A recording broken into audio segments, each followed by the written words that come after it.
They're only as good as the world allows them to be. I'll show you. When the chips are down, these civilized people, they'll eat each other.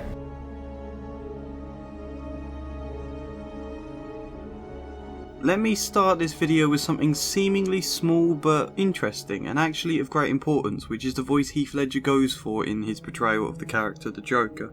When you think of typical impressions people might do of the Joker, or even like insane people or that sort of thing, you tend to get voices that move erratically between high and low pitches, often lots of high-pitched talking or the laughing, as though their voice has flown off high above the world of grounded reality, and we do naturally get some of that with Heath Ledger, more in moments of actual laughing and moments of great excitement, but the vast majority of the time, the Joker speaks very calmly and quietly and fairly monotone in this film. There's a sort of low rumble to his voice. See, Batman has shown Gotham your true colors, unfortunately. Dent, he's just the beginning. You could even say he sounds quite bored most of the time, except moments where he's with Batman and talking to him, which are fittingly moments where he does come to life.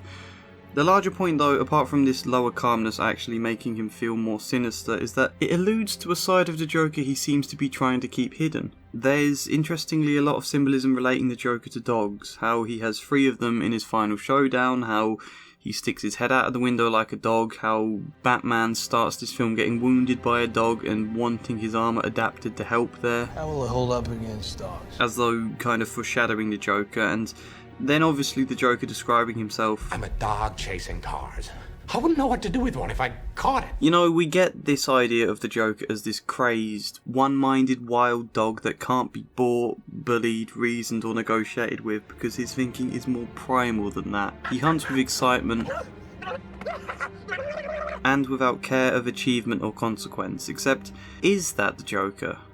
Outside of those very specific moments of great adrenaline, he does have this very calm voice, and as much as he might say, do I really look like a guy with a plan? You know, I just do things.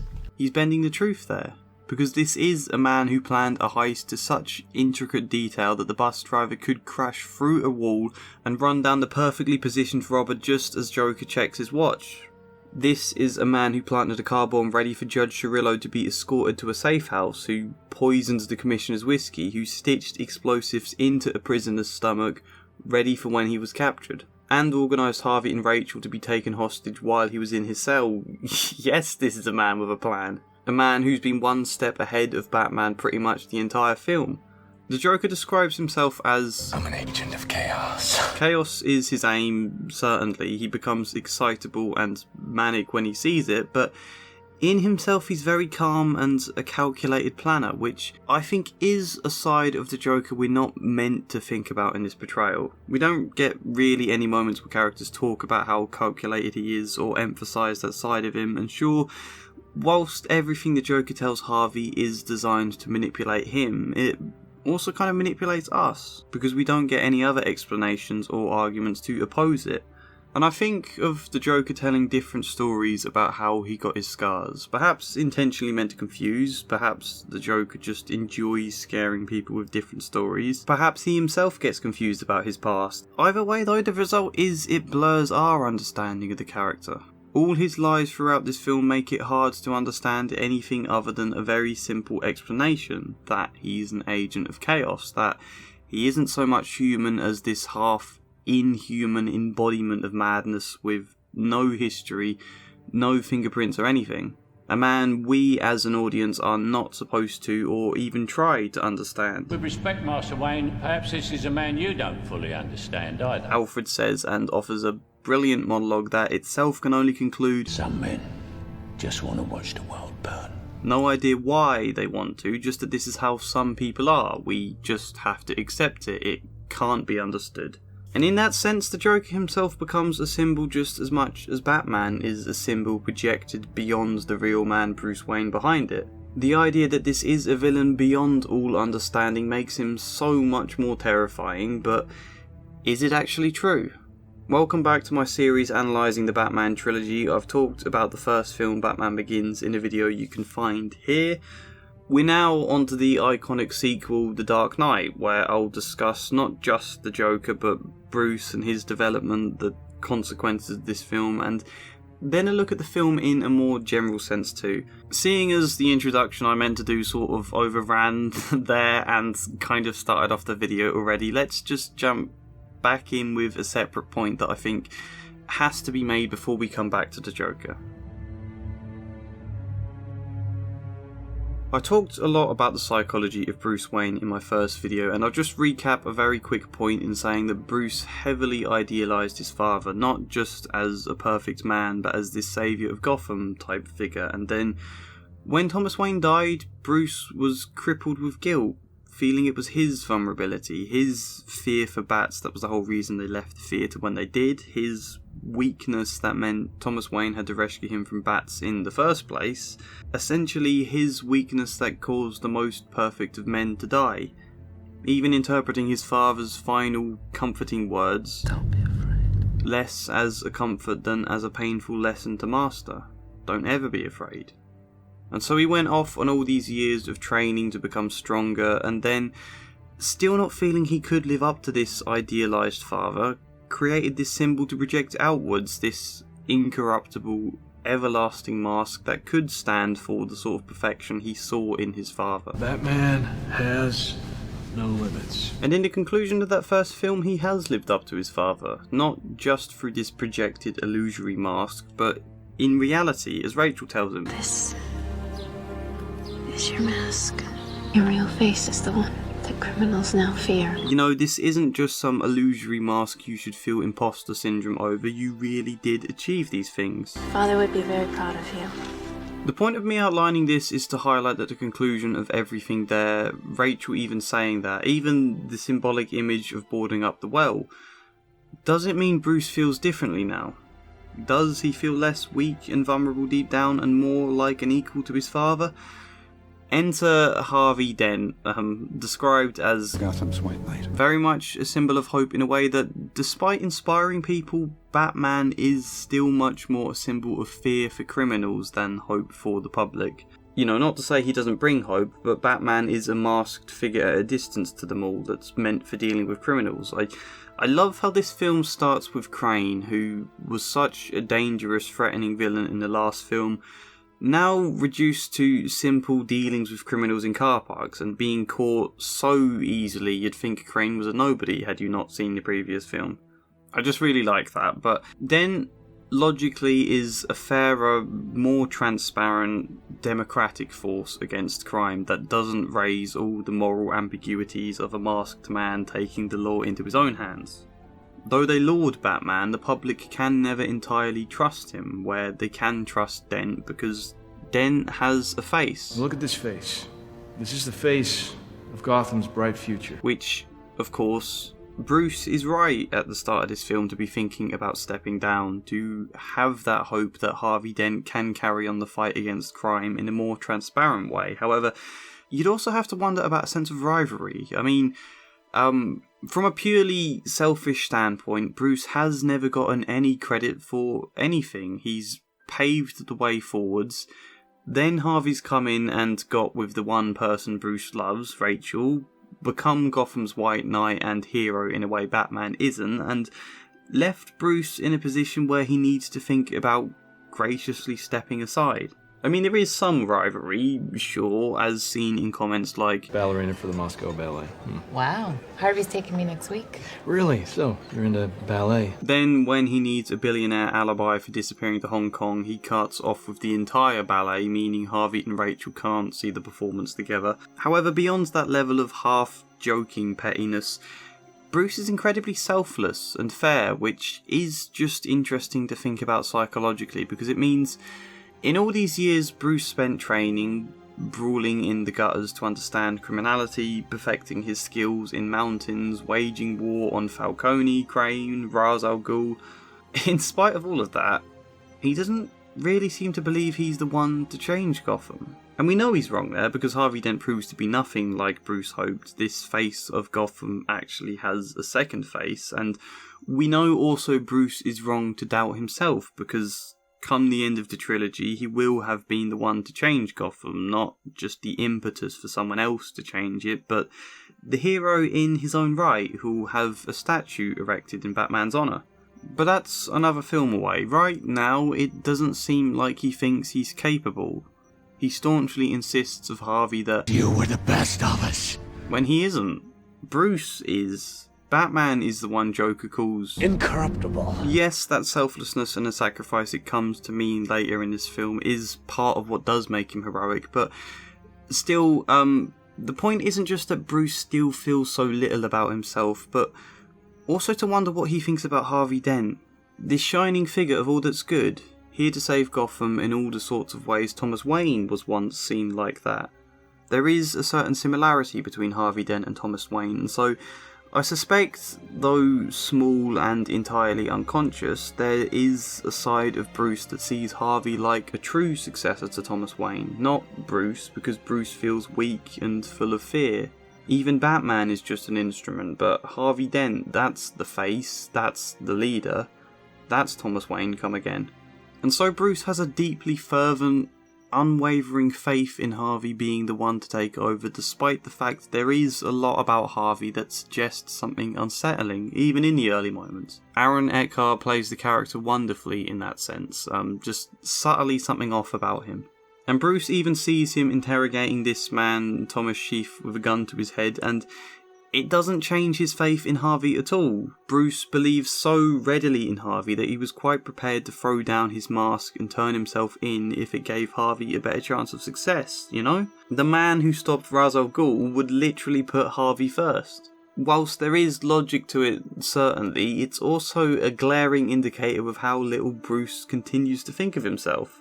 And with that in mind, when Harvey's second face reveals itself and he commits murders, it's unsurprising Batman opts to take the blame for them. We can understand exactly why he would do, definitely. Harvey was the White Knight and the symbol of hope. Batman and Gordon both fear that the public learning the truth about Harvey would break their spirits, and since Batman is capable of evading police quite easily, why doesn't he take the rap? That is true, but also from an emotional standpoint, with everything in mind about how little Bruce thinks of himself, how readily he upholds Harvey like a successor to his idealised father, how relentlessly he's tortured and punished himself in guilt over his parents' deaths. All of that, emotionally, makes it entirely unsurprising that he chooses to take the blame and the condemnation for the murders. Perhaps, though a stretch to say this, he even wants it. We know he's totally resistant to any form of credit and praise, perhaps not just because he fears gratification will lead him astray as it often does vigilantes, but also because he never allows his heart to feel good about itself. Perhaps condemnation and blame and punishment are feelings he's more familiar with and more easily fit his sense of self. Bruce Wayne is a deeply troubled character, and though Batman gives him an outlet for some of his trauma and pain, he doesn't exactly process it. Not yet, anyway. Let's think a bit more concretely about the ending, though. Is Batman right to hide the truth about Harvey Dent from the public? Either the truth is revealed and the figure Gotham's people believed in is proven to have a dark side, the damage there being a battle for Gotham's soul, as the Joker suggests it. Alternatively, they can hide that fact and lose all belief in Batman instead, which also means Batman won't have such an easy, team-like relationship with the police force, and that Gotham's recovery will be built on a lie. So arguably the Joker gets his wish either way, because one of Gotham's two heroes becomes a fallen knight, although technically both, because Harvey murdered people and is now dead, so it's only his memory that can inspire, none of his leadership qualities, and also Batman did just technically break his one rule, the rule the Joker's been spending this entire film trying to get him to break, because he does technically kill Harvey Dent, and I think it's made deliberately ambiguous as to whether he intended that or not, which is a nice touch. So was he right to hide the truth? I haven't yet rewatched the third film since I saw it whenever it first came out, so I might be wrong in terms of how this action goes on to affect things, but I will say I personally think Batman got this decision wrong. I think it's kind of foolish to just assume Harvey's corruption would break an entire city's sense of hope when you can explain he'd just lost the person he cared about most in an incredibly traumatic way. He was then psychologically manipulated while most vulnerable by an incredibly intelligent and charismatic villain, and that he was specifically killing people he blamed for his partner's death. That doesn't make it at all excusable, obviously, but it does become a little more understandable. It's the Joker, ultimately, who suggests seeing the darker side of Harvey will damage Gotham irreparably. This city just showed you that it's full of people ready to believe in good. Until their spirit breaks completely. You know, learning about Harvey would definitely be damaging, but who's to say the public can't handle the truth? This lie that Batman committed those murders somewhat echoes the lie that Rachel would have left Harvey for Bruce. Bruce is wrongly led to believe that she'd go to him, but she writes a letter to say she's going to marry Harvey, and after her death, Alfred spares Bruce the pain of that letter by hiding it. But long term, does that spare Bruce the pain, or does it prolong his grief? And we can also come to the question about being a vigilante, and is it Batman's right to stand up and make these decisions that affect so many others? We see him use software to effectively spy on every mobile phone across the entire city or so, to which Fox even exclaims, "This is wrong," and threatens to resign unless Bruce destroys the technology. It's again a morally ambiguous point, because maybe Batman does have the right to make these decisions for Gotham if he is a wholly good, incorruptible person that we can trust will never fall from virtue, but can we trust that when he did just kill Harvey and technically killed Ra's al Ghul in the first film? I think we can trust him because we know the character behind the mask, but the general public don't. And I also think of the early dinner scene in this film when playing Devil's Advocate, Bruce asks, "Who appointed the Batman?" "We did. All of us who stood by and let scum take control of our city." Which is arguably true, but let's take a moment early into the film when other vigilantes dress up as Batman and use shotguns to fight villains. When Batman stops them, they cry, "What's the difference between you and me?" I'm not wearing hockey pads. In other words, I'm a billionaire and you're not. Is that what gives Bruce the right? Or is it because they use guns and he doesn't? Because guns or not, he has still killed people at moments. Who's to say none of the many explosions or crashes or any of the general destruction he causes might not have inadvertently killed people at points? You know, the whole thing does naturally have questionable sides to it. I don't think there's a way Batman could do what he does without encountering a ton of moral ambiguities, and I suppose I do love, like in the moments with Fox, that this film doesn't shy away from those ambiguities but opens the door to them and leaves us to wonder about it. Ultimately, Batman does make the call though, and because he's human, he makes a decision that fits emotionally to who he is. Right or wrong, it's still a heroic sacrifice, and whilst I think the film does end forcing that heroism a little too strongly with Batman explaining the decision, then Gordon explaining it again to his son, and Gordon giving a speech, I still understand they have to end the film on a strong note, so I think that's fair enough. He's a silent guardian, a watchful protector, a dark knight. Let's not dwell on this point any longer though, because I want to talk about the Joker again. I find it interesting how insistent the Joker is that he and Batman are the same, regularly talking to him as though they are. I took Gotham's White Knight, and I brought him down to our level. Don't talk like one of them. You're not. Even if you'd like to be. To them, you're just a freak. Like me. You'll be in a padded cell forever. Maybe we could share one. See, madness, as you know, is like gravity. All it takes is a little push. Which does make sense. They are both symbolically two sides of the same coin, but also from the Joker's point of view, you complete me. He depends on Batman to have first given him his rise to power. I love that about this film also, that the Joker sort of gets desperately elected by the criminals in response to Batman. So not only does Batman make room for the Joker's rise to power, but he also gives him purpose, which as I said, is made clearer by how much more alive the Joker appears in scenes with Batman. I don't want to kill you.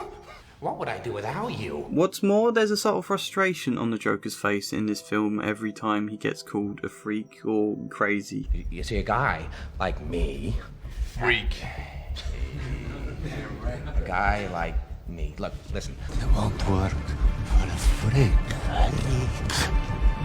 Why don't we cut you up into little pieces and feed you to your pooches? And I know the difference between punks who need a little lesson in manners and the freaks like you who would just enjoy it. And so, as much as his appearance as a clown serves to make a triumph out of his difference and to flaunt it, to turn this idea of being a freak into a term he can own, it does still also frustrate him and insult him deep down. Perhaps because he's just bored of hearing it, sure, but I suspect it's because he doesn't think he is at all crazy. He resents that claim. You're crazy.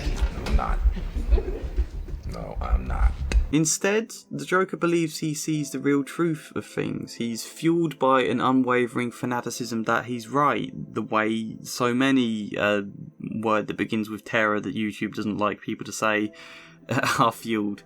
As the Joker sees it, I'm just ahead of the curve. From the little we are shown of the Joker, we can tell that he essentially believes simply that people have ugly hearts. The morality and rules of the world are all a very thin sheet of ice that breaks when put under any stress or panic.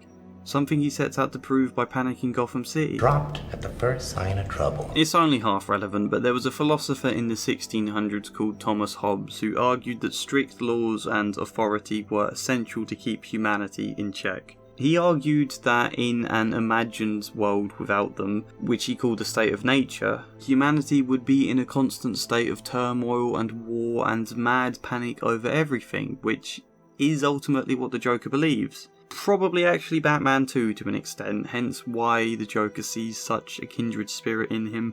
They do share a certain cynicism about humanity, the difference being Batman wants to uphold those laws and punish criminals as a way to stop that turmoil breaking free, whereas the Joker wants to let it free so that everyone can see how weak and absurd humanity really is. They're only as good as the world allows them to be. I'll show you. Why does he want to prove this? He talks to Harvey about rules and fairness as a motivation, but that feels more like something said because it would appeal to Harvey. I think it is hard to say about the Joker, and all I can do is speculate because we are deliberately not shown much. I think the Joker feels at home in the eye of a storm. For those who can feel out of control within themselves, creating an environment where everything and everybody else around you feels out of control affords you a sense of delight and possibly even contentment. It's getting to project all that mayhem outwards so that you can just be an observer instead, suddenly not wrapped up in it, personally free to watch it all explode around you like it's just a movie, present in the chaos but free, disconnected from any of the emotions. It becomes a simple game. Thrill takes the place of fear.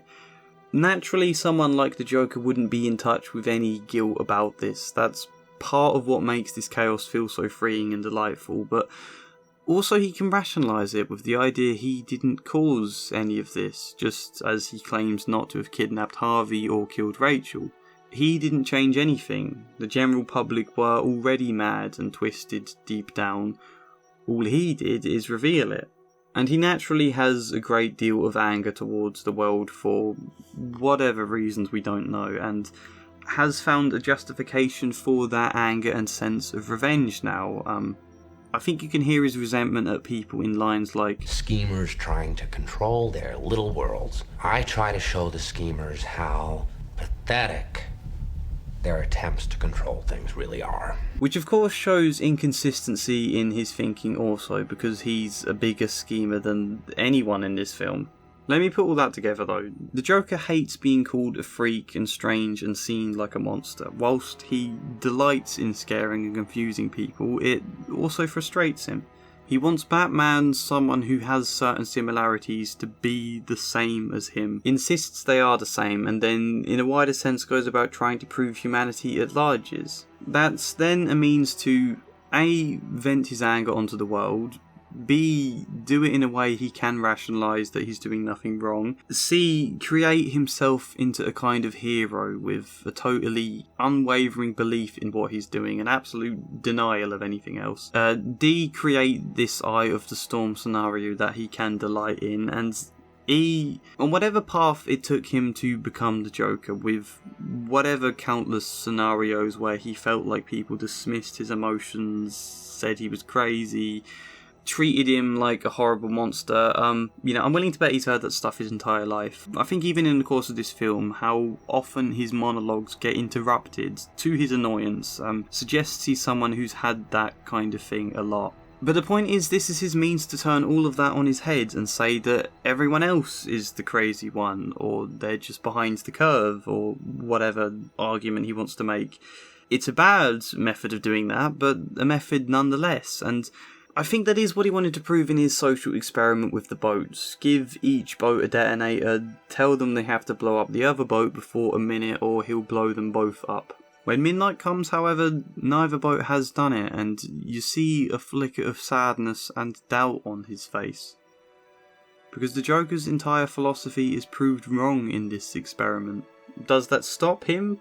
Of course not. He feels he has to push people even harder in order to reveal their darkness, and probably to vent even more anger onto them for making him feel like he got it wrong. But ultimately, the Joker's philosophy is proved a lie in this example. People don't eat each other when there's chaos. It can happen, sure, but also out of that chaos, leadership emerges, like a prisoner throwing the detonator overboard, or social conscience, sometimes when under the scrutiny of people you know and care about surrounding you, does prevail. Not for everybody, sure, not for the Joker, but not everybody is the Joker. If they're only as good as the world allows them to be, then what if we can allow them to be good? As to how he got those scars also, again I can only speculate, but I'm pretty sure he would have done them to himself. I think the clown is a symbol he picked because he related to the symbol, not that somebody picked it for him.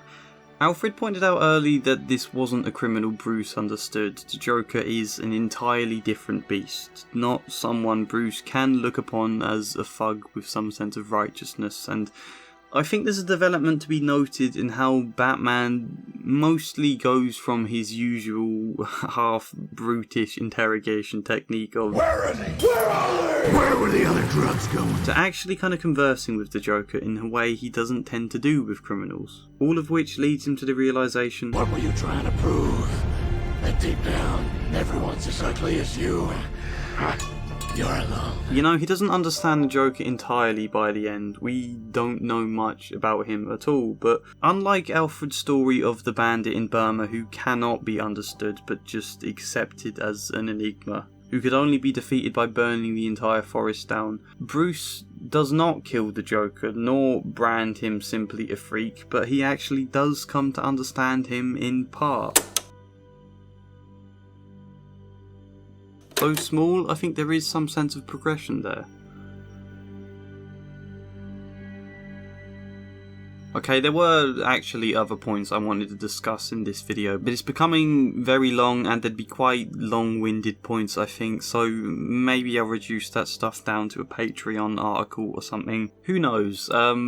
Here's some general thoughts on the film to end on though. I think in contrast to what I've said about the Joker's calm voice, his hand actions show a bit more of his frantic side. He's almost never able to keep his hands still in this film, which, unless he's Italian, does hint to some of this impatience and electricity to him as a person. I love how perfectly the setting of daytime throughout this film fits into the themes. Not just that the darkness is Batman's terrain, whereas setting so much of this film in broad daylight leaves him often exposed, which complements the idea of him turning himself in, hints that others beside him who can fight the battle in a more transparent way, such as Harvey Dent, are needed, but it's also this logical idea that criminals are afraid to go out at night because of the Batman, therefore they operate during the day. Symbolically, then, Batman has upset the order to some extent. Criminals who used to operate at night when the public could feel safe and hidden away in their homes because they didn't really have to go outside. Now they can't because the criminals are out and about at the same time as ordinary people, which emotionally breaks that illusion of safety. Criminals in this town used to believe in things. Honor.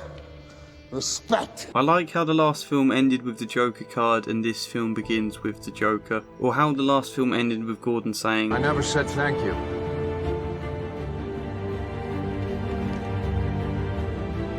And you'll never have to. Then this film ends with Gordon saying, Thank you.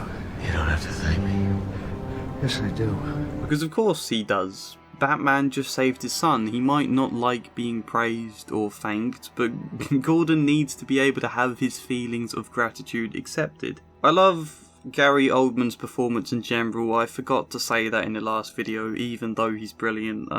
Gordon as a character is competent, but also kind of fumbling and nervous in Batman Begins, where he now kind of grows into his role with this film. What I don't much like, to be honest, is Rachel in this film, and I think she's a good example of how much The Dark Knight really does depend on Batman Begins before it, because Rachel isn't much of a character in this film. No slight against Maggie Gyllenhaal, it's just Rachel isn't given anything to do except be a love interest between Bruce and Harvey, die, then leave a letter behind. The thing she was great at in the first film was being this relentless, fearless DA, but Harvey now sort of takes a spotlight there. And whilst the death itself does have huge impact and is a great moment in this film, she doesn't have many moments of impact prior to that, and I doubt the death itself would be one we cared half as much about had she not had that more central role in the previous film. And I think the emotional story of Bruce himself in this film is much more subtle and subdued also, in ways that do work, but only work because Batman Begins before it did so much of the emotional work with Bruce. So basically, I do think The Dark Knight is the best superhero film ever made, well, the best out of the ones I've seen. However, I also personally prefer Batman Begins. As to what I think about The Dark Knight Rises, we'll have to see when I rewatch it. Let me know if you want that video. Let me know what you thought of this one, what I missed or got wrong. I never often express this point, but I make videos every week whilst also working as a counsellor. I don't often get space to watch the films several times or whatever. I just tend to watch it the once, think, make some notes, and then hash out all of this. So it is often up to the comments to kind of fill in the gaps I inevitably leave, or the things I get wrong or whatever. But yeah, like the video if you did like it, that helps. Comment whatever thoughts, subscribe, or even support me on Patreon if you fancy. But otherwise, hopefully see you next time. As ever, a special thank you goes to Devin, Kestrel, Arwen, Stephen Legg, Janice McMahon, Samara Salsi, Sharikov2814, Joshua C. Follier, Chad Bramwell, Incomplete Sentience, Emily Tarras, and Nicholas Patrick. Thank you.